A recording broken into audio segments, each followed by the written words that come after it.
adik-adik, apa kabarnya hari ini? Yeay, yeay, yeay, yeay, yeay, yeay, yeay, yeay, yeay, yeay. Let's go! Masih semangat untuk memuji Tuhan di minggu ceria ini? Sebelumnya, marilah kita berdoa. Lipat tangannya, tutup matanya, kita berdoa. Tuhan Yesus, terima kasih buat hari ini. Kami kembali untuk memuji Tuhan di acara Minggu Ceria hari ini. Kiranya Tuhan datanglah ke tengah-tengah kami, Engkau berkati acara ini, biarlah acara ini dapat berlangsung dengan baik.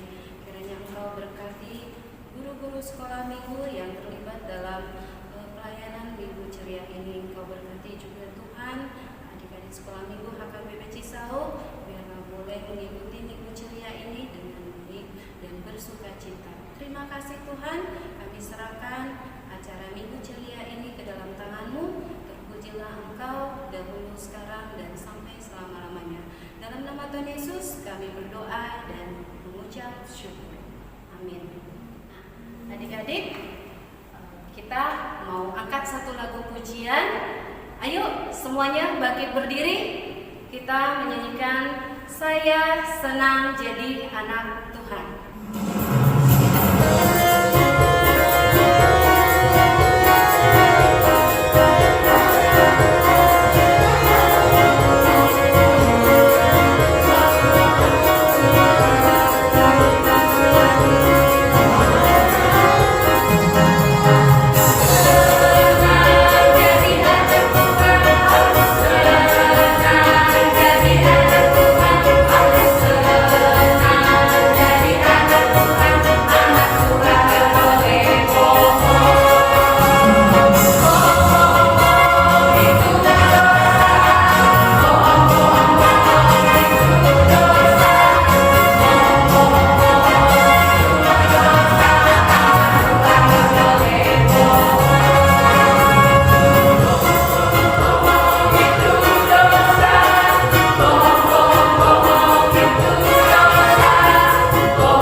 Berdoa.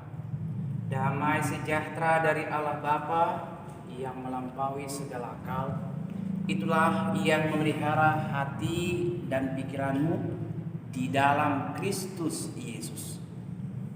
Amin. Halo, shalom anak-anak kami sekolah minggu.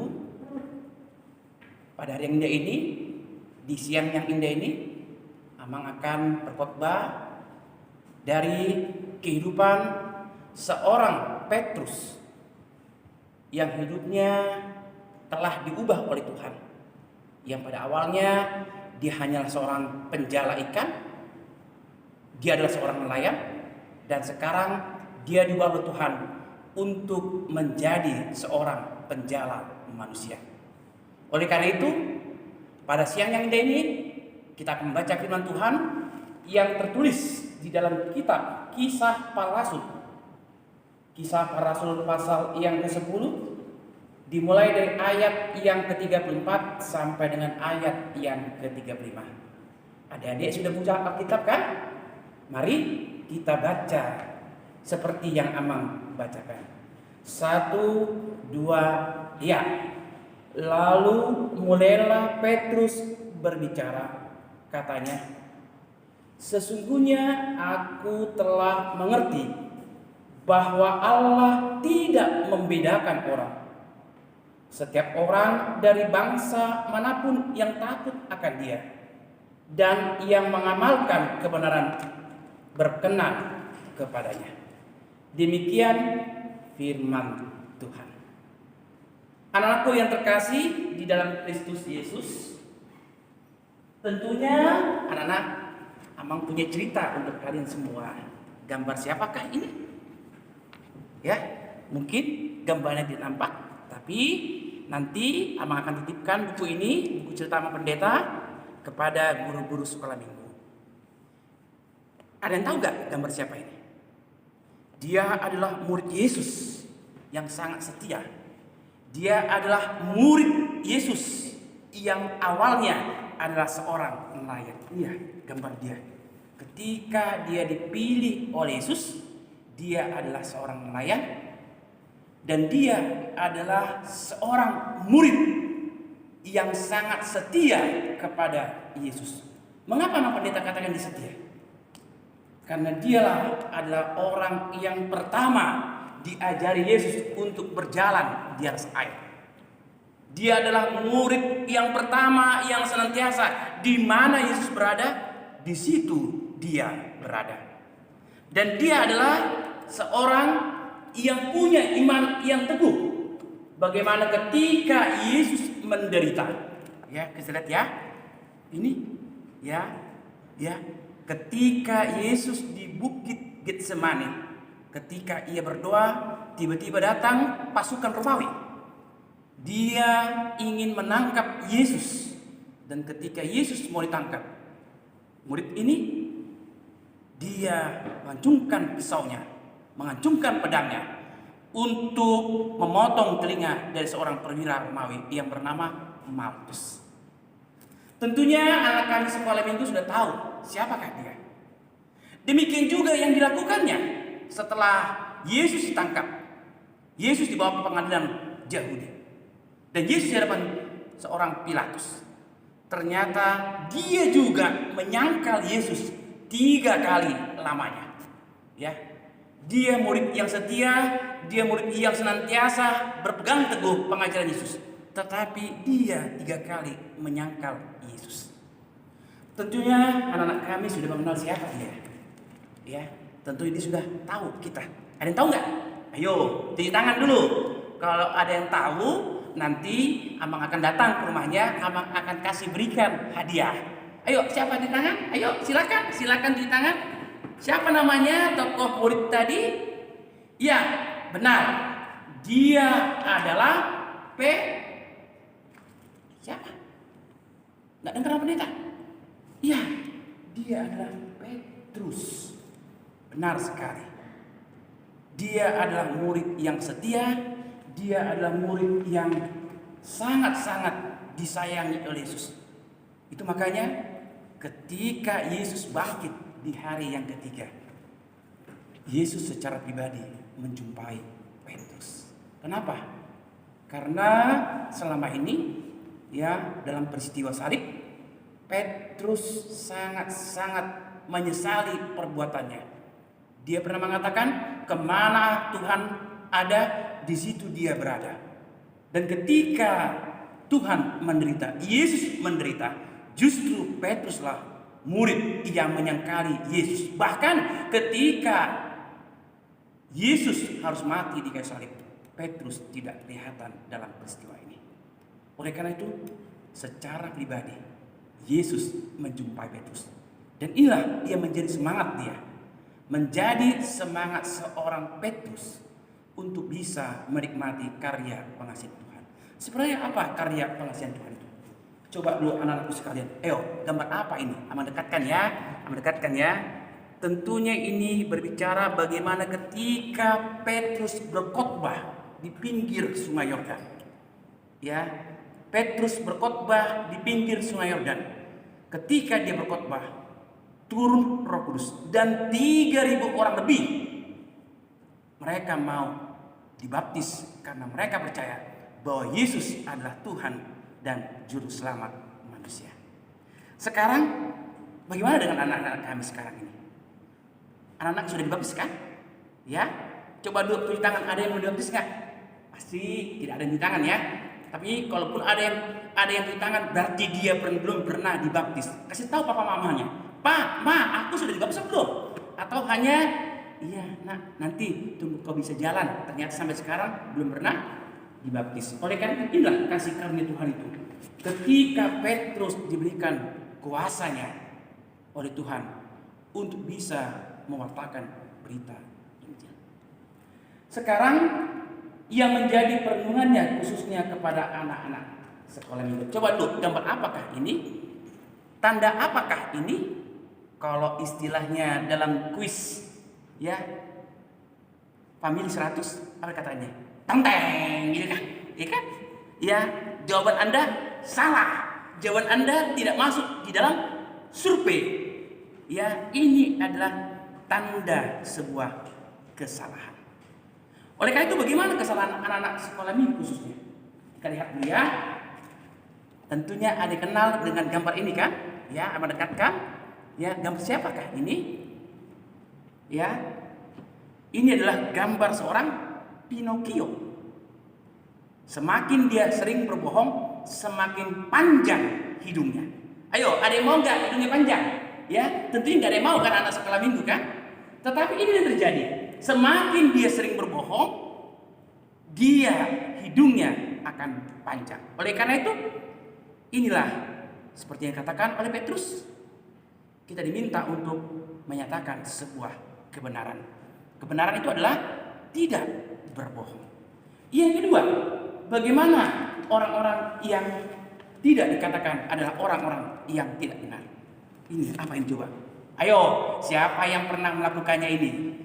Mencuri uang dari kantong papahnya. Ayo, di tangan, ayo. Tersenyum semua anak sekolah minggu ini. Pasti pernah ya. Pasti pernah mengambil uang papahnya dari kantong celananya. Ya, apa artinya ini? Jangan mencuri.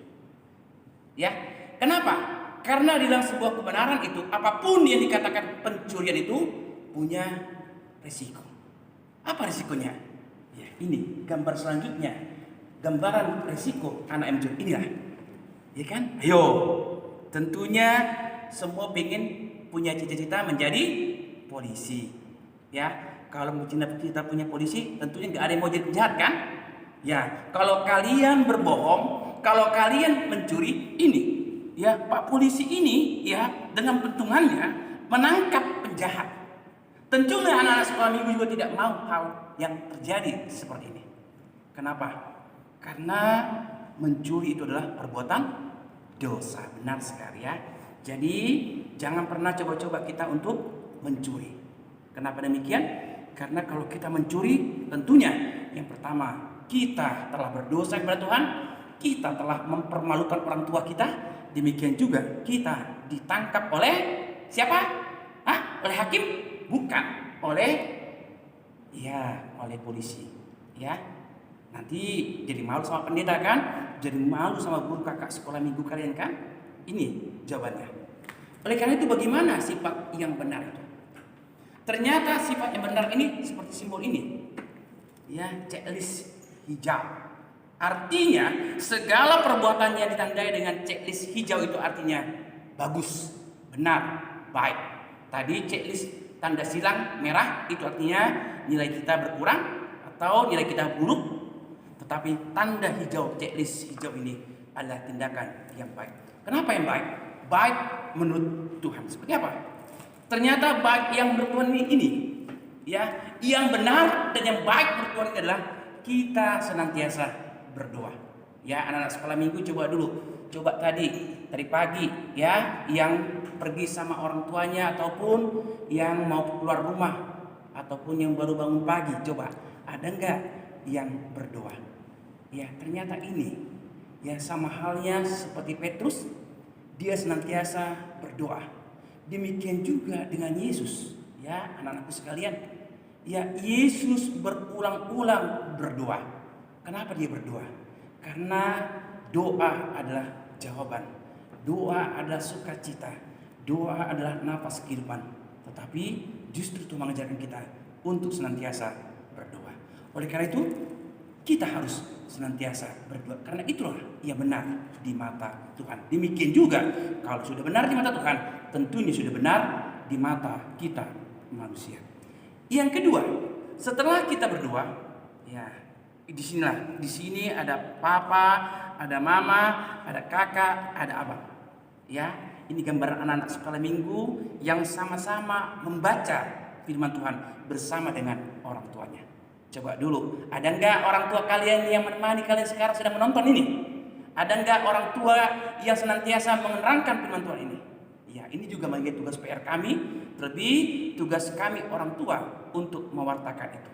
Ya, oleh karena itu ajak papa, mama, ayo sebelum kita makan siang ataupun sebelum kita bobok malam, ajarkan kami untuk berdoa dan ajarkan kami untuk membaca firman Tuhan. Kenapa? Kan itulah kebahagiaan. Inilah gambarannya. Ya, bukti bahwa Tuhan senantiasa menyertai kita adalah ya, kita dirangkul, kita dipeluk oleh Tuhan. Itulah khotbah yang disampaikan oleh Petrus. Bahwa bukti kita adalah orang benar. Kita senantiasa ada di dalam Tuhan. Bukti bahwa kita adalah orang yang setia dengan Tuhan. Kita tetap mau berdoa. Kita tetap mau ya membaca firman Tuhan. Kenapa? Karena situlah kita mempunyai pengharapan. Dan yang terakhir, anak-anak kami sekolah minggu, tentunya kalian tahu ya gambar apa ini. Ya, ternyata sumber keselamatan itu, sumber kebahagiaan itu, sumber sukacita itu berasal dari Tuhan. Oleh karena itu, mari kita sama-sama merangkul. Mari kita sama-sama mau melakukan seperti yang Tuhan kehendaki. Tuhan cinta segala bangsa. Seperti lagu tadi yang kita nyanyikan bersama-sama, ya, bagaimana Tuhan tidak melihat itu, apakah dia hitam, apakah dia putih, atau rambutnya ikal, atau rambutnya pendek atau panjang, tetapi di mata Tuhan, ya semuanya sama. Oleh karena itu, itulah keselamatan, itulah kebahagiaan, dan itulah sukacita yang Tuhan nyatakan di tengah-tengah kehidupan kita. Oleh karena itu, anak-anak kami sekolah minggu, jadilah kita pembawa kebenaran, jadilah kita pelaku firman, jadilah kita anak yang mampu berdoa, mengucap syukur, dan senantiasa takut dan cinta kepada sesama. Kiranya Tuhan memberkati. Amin. Kita berdoa.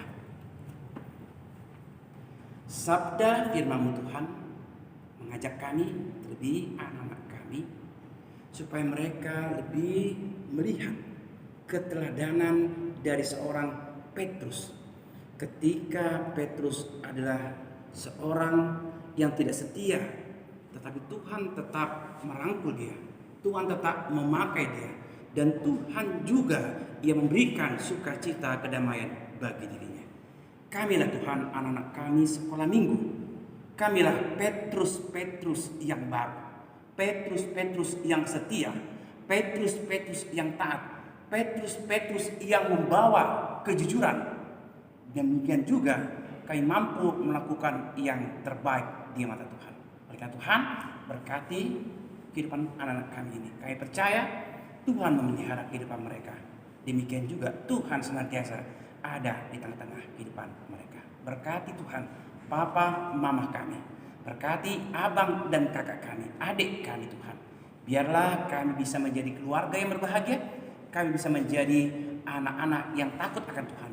Demikian juga kami jadi anak-anak yang setia di depan Tuhan. Berikan sukacita, berikan kekuatan, berikan kesehatan, dan berikan rezeki berkat yang dari Tuhan kepada keluarga kami. Inilah doa dan permohonan kami, ya Tuhan. Hanya Di dalam nama anakmu, Yesus Kristus, kami berdoa. Amin. Anak-anak kami sekalian, terima kasih. Inilah di penghujung acara Minggu Ceria untuk peribadatan anak-anak sekolah minggu. Oleh karena itu, kita bersyukur, biarlah kita bisa merenungkan dan melakukan terlebih. Kita sama-sama menyanyikan lagu, baca kitab suci. Mari kita sama-sama bernyanyi.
Terimalah berkat dari Tuhan. Tuhan memberkati engkau dan melindungi engkau. Tuhan menyinari engkau dengan wajahnya dan memberi engkau kasih karunia. Tuhan menghadapkan wajahnya kepadamu dan memberi engkau damai sejahtera. Amin. Ya, terima kasih untuk perjumpaan kita di dalam Minggu Ceria. Biarlah persembahan kami bersama-sama dengan guru sekolah minggu adalah persembahan yang membawa sukacita bagi anak kami sekolah minggu. Biarlah perjumpaan kita berikutnya membawa lebih keceriaan kali di dalam penyertaan yang Tuhan. Tuhan memberkati. Shalom. Sukacita kita pada hari ini adalah sukacita yang membawa persembahan untuk nama Tuhan. Dan inilah menjadi sukacita kami, terlebih kami bisa melayani di gereja kita di HKBP Cisau kurang lebih 5 tahun kita bersama dalam anak kami sekolah minggu. Buah pelayanan doa itulah yang mengangkatkan kami dan juga menjadi sukacita kami melangkah meninggalkan Cisau. Terima kasih untuk anak-anak kami. Ada pertemuan, ada juga perpisahan. Dan pada hari ini kami memohon pamit, memohon izin untuk meninggalkan gereja kita HKBP Cisau, untuk meninggalkan berbagai kebersamaan kita selama ini. Banyak tawa, banyak cerita, banyak juga yang telah kita lakukan bersama, terlebih untuk anak-anak kami sekolah ini. Terima kasih untuk doanya, terima kasih juga untuk semangatnya untuk abang dan kakak kalian, adik kalian yang bisa kami terima selama ini, selama kami melayani di HKBP Cisau. Kami doakan anak-anak kami sekolah minggu menjadi anak yang pintar, anak yang cerdas, anak yang sehat, terlebih anak yang takut akan Tuhan. Jangan lupakan kami. Tapi doakan kami juga supaya kami juga bisa menjadi pelayan-pelayan Tuhan yang tangguh, yang setia dan taat kepada Tuhan. Demikian juga untuk anak kami. Kami juga berdoa semoga kalian bisa menjadi anak-anak yang berbakti kepada Tuhan, berbakti kepada orang tua, demikian juga menjadi sukacita nama Tuhan. Karena kami nggak tahu, ya anak-anakku sekalian, mungkin kalian juga nanti bisa jadi pendeta, bisa jadi pengurus pimpinan pendeta nantinya, bisa juga jadi seorang presiden, bisa juga menjadi seorang gubernur, ataupun bisa juga menjadi seorang papa atau mama di masa-masa yang akan datang. Kiranya kalau ada perkataan pendeta, perkataan keluarga, perkataan adik kakak kalian di sini, abang kakak kalian di sini, kami keluarga mohon maaf. Biarlah Tuhan yang menyertai, Tuhan yang memberkati, dan Tuhan yang senantiasa ada di tengah-tengah kehidupan kita. Tuhan